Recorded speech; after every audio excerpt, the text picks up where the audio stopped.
Bien, je vous remercie de m'avoir invité à intervenir dans le cadre de ce séminaire.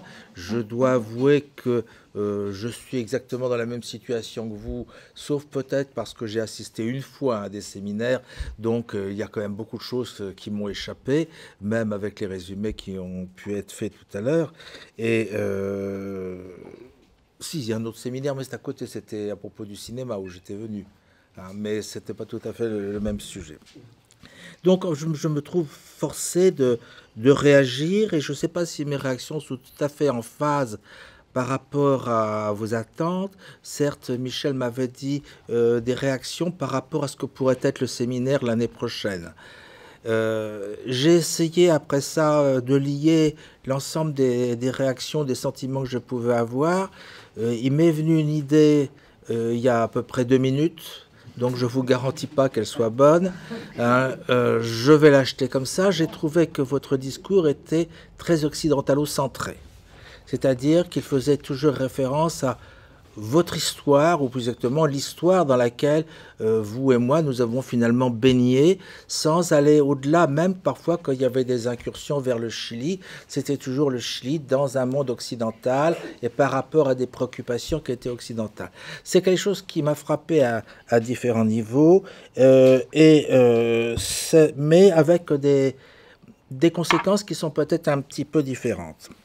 Alors, pour voir les choses d'une façon un peu douce, je vais prendre une suggestion que vous avez faite qui est très bonne, c'est la contribution au savoir macroéconomique d'un certain nombre d'individus et que l'on peut analyser à travers leur vie. Et là, effectivement, il y a tout un discours qui se construit à l'heure actuelle en Chine à travers un personnage. Kako, t'es satisfait? Hein, je parle de la Chine. Hein, à travers un personnage qui s'appelle Lin Yifu, connu sous le nom de Justin Lin, qui a été économiste en chef à la Banque mondiale à une époque donnée, qui est en train de construire tout un discours qui serait pour présenter ce qui serait le modèle chinois à destination des pays africains.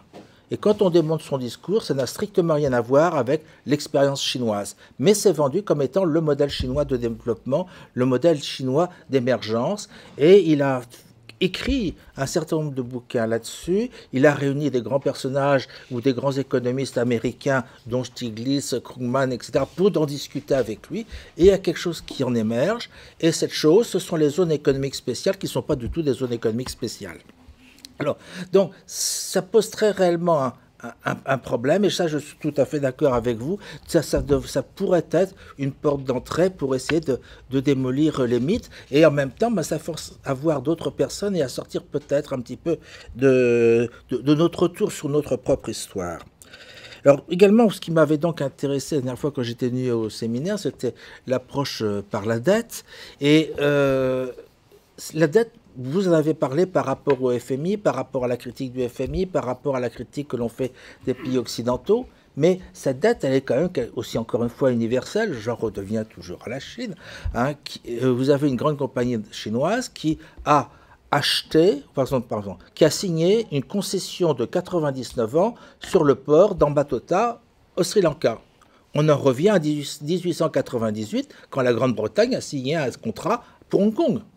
Hein, bon. Et ça aura les mêmes conséquences. C'est-à-dire le port, il est construit par les Chinois, les Anglais ont construit le port pour accueillir leurs bateaux. Là, ça sera pour aussi accueillir les bateaux chinois. Bon, c'est un port où vous allez avoir le droit chinois, comme il y avait le droit anglais à Hong Kong. C'est un port où il y aura un gouverneur chinois, comme il y a, ça ne se rappellera pas un gouverneur, ne vous inquiétez pas, mais ça sera à la même fonction. Donc, si vous voulez, sur la base d'une dette, parce que le Sri Lanka n'a pas été capable de faire face à son engagement vis-à-vis de la Chine, à qui il avait la construction d'un port, là, la Chine, rappelez-vous, hein, le port de Hong Kong, pourquoi il a été obtenu? Parce que là, il y avait des problèmes, là aussi un problème de dette des Anglais, des Chinois par rapport aux Anglais. On est toujours dans ce même processus. Alors, toujours ramener ça au problème qui est vrai, qui existe, et que celui qui est un autre problème immédiat, c'est-à-dire nos rapports à travers le FMI éventuellement avec les pays africains, je pense que c'est nous enfermer dans une partie du discours et qui nous empêche peut-être de voir un phénomène beaucoup plus global. Alors là, ça m'amène directement, Michel, à votre intervention, parce que là, je dirais que, excusez-moi, vous les avez multipliés. Hein. Le prenez pas mal, parce que ce n'est pas du tout pour vous embêter que je dis ça, mais lorsque vous avez parlé des multinationales dès le départ, pour en faire une critique, vous avez choisi une multinationale canadienne. Mais il n'y a pas que des multinationales canadiennes en Afrique qui s'intéressent aux mines. Vous en avez des brésiliennes, vous en avez aussi des chinoises, Kako. Hein, et donc, si vous voulez, là encore une fois, le fait d'avoir employé ce mot, ça nous ramène sur une partie de la réalité, et c'est la partie qui nous touche le plus directement, et la partie éventuellement pour laquelle on peut se sentir coupable. Mais après ça, le problème de la prédation aussi. Là, il faut aussi arriver à dépasser le problème de la prédation matérielle. Hein. L'exploitation des mines, c'est une chose, c'est effectivement une prédation. Ce n'est pas limité au cas de la Chine, encore que ça soit intéressant de regarder la chose. Les exportations africaines à destination de la Chine, c'est 94% de matière de produits de base. Hein. Les exportations de l'Afrique à la destination de la France, c'est 75%. Donc là aussi, si vous voulez, il y a une distance que nous devons prendre. Je n'ai pas dit que c'était bon ou mauvais. Simplement, il faut reprendre une distance et voir que toujours ramener les choses par rapport à l'action de l'ancien pays colonisateur risque de nous faire oublier le comportement qui peut être celui des autres pays. Et encore une fois, sans porter le jugement de valeur. Là, on est simplement sur le fait de dire qu'il y a un problème qui se pose, mais le problème, on ne l'a pas posé en son entier. Bon. Mais au-delà de ce problème de la prédation matérielle, il y a quelque chose qui est beaucoup plus grave, à mon avis. C'est la prédation de l'industrialisation. Parce que lorsque l'on prend des matières premières, ce dont on prive le pays, ce n'est pas de la matière, c'est de la transformation de la matière. Et parce que, dirons-nous, que la valeur ajoutée est beaucoup plus grande. Or, en transportant la matière vers la Chine, comme ce fut autrefois vers la France, ou etc., on va priver les pays de la possibilité de s'industrialiser. Donc, le problème de la prédation, ce n'est certainement pas le problème qui est fondamentalement le plus important. Le problème le plus important, c'est mais peut-on industrialiser ces pays ? Dans quelle mesure peut-on ? Alors là, on en vient dans un autre cas. Il y a le cas de la Guinée avec la bauxite, où la Guinée a choisi pour une époque, à un moment donné, de faire des réserves. Et puis vient de s'ouvrir, parce qu'on lui a donné l'espoir qu'à terme, il y aurait industrialisation, production d'alumine et d'aluminium sur le territoire. Mais entre-temps, on est passé d'une problématique organisationnelle où c'était des entreprises d'État chinoises qui allaient exploiter les mines, à une situation autre où ce sont des entreprises privées chinoises qui ne seront donc même pas contrôlées par le gouvernement chinois. C'est-à-dire que lorsqu'on avait des entreprises d'État, on pouvait espérer par ce biais avoir une possibilité d'action sur les entreprises. Avec des entreprises privées, on risque complètement d'y échapper. Bon. Et à ce moment-là, il n'y a pas de raison que l'engagement à l'industrialisation se résout effectivement compte tenu de la situation en Guinée, où s'il fallait produire de l'aluminium, il faudrait détourner toute la production d'électricité disponible. Donc, si vous voulez, la prédation en tant que telle, hein, c'est pas lutter contre la prédation, ce n'est pas l'objectif premier. L'objectif premier, c'est industrialiser. Comment industrialiser le pays ? Alors, ça peut vouloir dire accepter une certaine prédation quand c'est une source de capital à investir. Donc, ça veut dire qu'il faut que cette prédation rentre dans le cadre d'une stratégie de développement. Donc, c'est pour ça que s'interroger sur ce que nous avons fait et voir les choses par rapport à ce que nous avons pu faire ou d'autres pays colonisateurs ont fait, c'est important historiquement parlant, mais par rapport à l'avenir de ces pays, ça mérite d'être dépassé et d'aller un peu au-delà. Alors là, je parlais de ressources matérielles hein, et de dépassement du concept de ressources matérielles vers...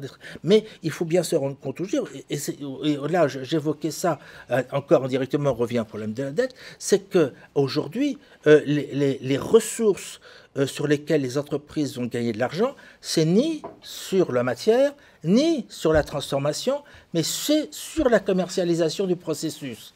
Et tout ça à travers un circuit qui, dirons-nous, actuellement on est en train de développer ce qu'on appelle l'intelligence artificielle, mais le problème de l'intelligence artificielle par rapport à ça, il est déjà dépassé.